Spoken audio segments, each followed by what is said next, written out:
Жыл сайын 22 апрелде жөн гана чоң эмес, а чындыгында глобалдуу майрам, эл аралык жер эненин жалпыбыздын жайлуу үйүбүздүн күнү белгиленет.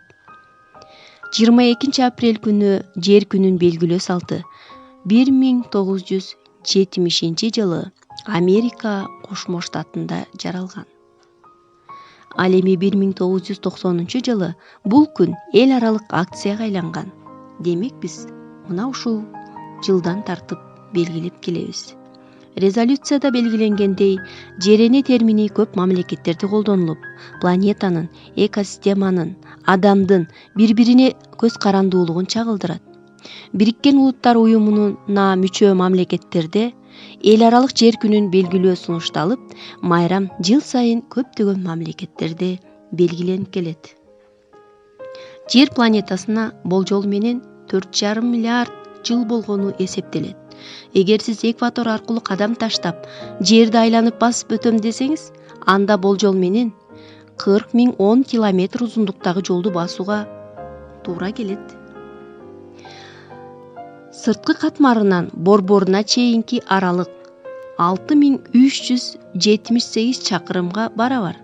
Ошондо да чыныгы катуу катмар, литосфера, болгону 70 чакырымдай.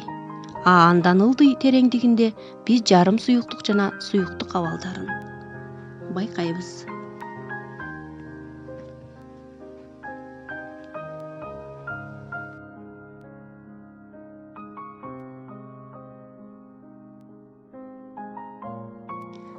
Биздин жер минералдарга укмуштуудай бай. Окумуштуулар 4000ге жакын минералдын түрлөрүн классификациялашкан. Алардын болжол менен 200-ү жашоодо колдонулат.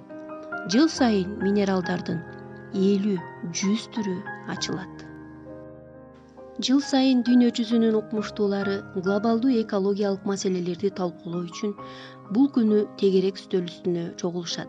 Ар кайсы мамлекеттерде кайсы бир темага арналган түркүн иш-чаралар, акциялар уюштурулат, конференциялар, көргөзмөлөр, ири шаарлардын жанданган көчөлөрүндө унаа кыймылын токтотуу, аймакты тазалоо, бак отургузуу.